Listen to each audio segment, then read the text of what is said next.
Over the last couple years, I've kind of grown tired of superhero movies, and there has been less and less motivation to see them because they're either uninspiring, formulaic, or, as of recently, complete and utter dog shit. Fucking thunder! Sorry. The Flash tries to change that for DC fans, making this their one last hurrah for all the people still staying put, which we will soon find out how many there are by early next week. And judging my current numbers, it's not looking great. Anyways, after wrapping up Guardians 3, I decided I'd conclude my Marvel journey there as I wanted to end on a high note. And as for DC, well, I thought The Flash would be a fitting way to close that chapter. And actually, for the most part, it was. There is a lot of good in this movie. And well, up until this point, I really didn't have any interest in Ezra Miller's version of Flash because, quite frankly, he was mostly overlooked and more of a backup subplot that was used only for scenes that truly needed him. So that kind of limited the capabilities of really fleshing out his character up until this point. Well, now we've had the opportunity, and personally, I thought he did a great job bringing a fresh perspective to the character. I was most notably impressed with how well both Barrys shared the screen and interacted with one another. It works more seamlessly than it has in any film I've ever seen to date. Ezra Miller does a great job at providing an incredibly realistic response to how you'd react in a situation such as that one. And of course, not forgetting the importance of technical precision with respect to camera blocking and frame matching.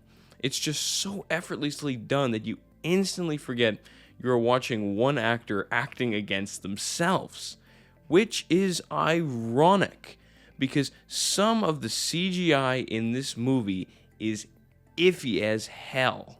And sure, it's a general complaint at this point for superhero movies, but it shouldn't be.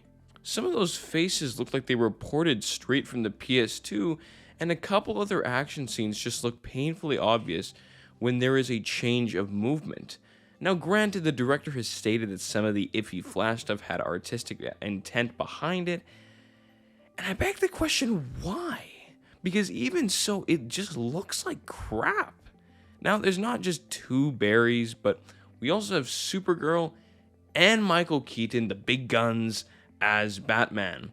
I thought Sasha Calle was surprisingly fantastic as Supergirl, even if she's not executed in the most fashionable way according to the comics.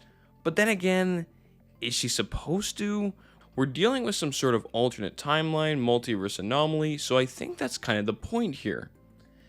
And then, of course, we got Michael Keaton's Batman in the movie, mostly so people would go to it. I think it was just such a weird choice because it wasn't done in the fan servicey way you'd expect. This isn't the Batman that Michael Keaton played, it's more like Michael Keaton is playing a Batman and then decided to just throw some tunes in there from his movies to make it look like it is the old Batman. But at the same time, not? There are moments where it absolutely works and he's a scene stealer, and there's other moments where it's just so out of place even if he's giving his all. Even after watching this movie, I didn't feel like my opinion had changed. It genuinely felt like he was just there to get people going and seeing this. I mean, yeah, you can't help but smile when you hear the music playing going da-da-da-da, da-da-da-da, and he's just doing his thing. But then at the same time, there are a couple heavier-handed callbacks that feel so poorly integrated and simply there for the sake of, okay, so we need to fit this in somewhere. And to be fair, in comparison to No Way Home, this is actually incredibly minor. I can easily sniff bad writing hidden under fan service, and I didn't feel like The Flash, for the most part, struggled from that, even if it looked a bit phony at times. By the way, Zod is also in this film, and I thought Michael Shannon did a good job in Man of Steel. And from the trailers, I really expected this character to have more depth and more impact on the premise, and to my surprise, he's extremely underwhelming in this film. And even though it makes sense for him to be there, he feels very out of place. This is something he himself complained about in a recent interview, he said he wasn't satisfied with his arc in this movie, and I seriously can't blame him. It feels like they just put him in the movie for the sake of going, hey guys, remember him from that DC movie you kinda liked? And yeah, maybe the intent all along was to make him more of the secondary villain, but if that were the case, I really wish the main villain, because yes, there is sort of another villain in this movie, had gotten more screen time to make it feel like Zod was more of an enforcer, rather than supposedly the main villain as advertised. And again, it does the multiverse thing in such a weird way that I kinda don't get the point a lot of this. Barry screws up the timeline and creates a different universe, yes. But I think in a lot of ways they made it look like this was more of a worlds collide sort of problem. And in the end, it felt like they were trying to do too much, and the result actually ended up feeling like the movie was not doing enough. But okay, look, I've complained a fair amount, and personally, I think there's more good that can be taken away from this movie, in my opinion. I've seen a lot of review bombing and a lot of visceral hate for minor things that I don't think should really collectively add up to determining whether a movie is good or not. From a speed point of view, the movie is satisfying and hits hard. There are some effects in this movie that really enhance that feeling of speed and punch that we never really got to see before. So I appreciate what they did in this film. It's hard to accomplish a movie like The Flash without feeling like you need to dumb down the character to make this work. But honestly, I never really felt like that was the case here. Sure, I saw desperation, but I think judgment can be easily clouded in the search for a life full of what you felt you always missed out on. This is what really landed, what hooked me in this movie is the emotional scenes between Barry and his mom. Those are really heartfelt family dynamics, and I feel like that sense of humanity is lost in a lot of these superhero movies, especially in its weakest state such as now. It's also a pretty funny movie. Some jokes really land, and the jokes involving references and callbacks I actually loved. Other jokes I was like, okay, that's enough.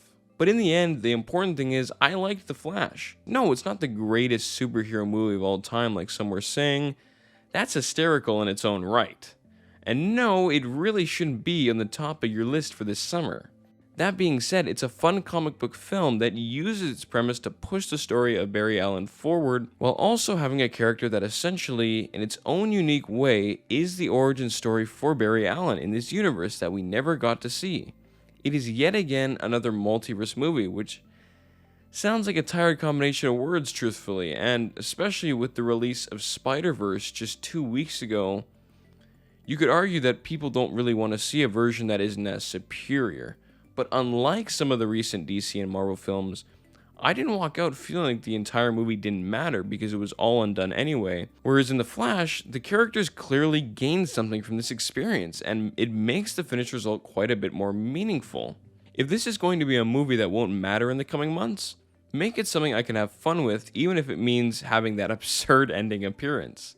I laughed, and I don't think about the future consequences of it because frankly, I don't have to, and it doesn't matter for DC going forward.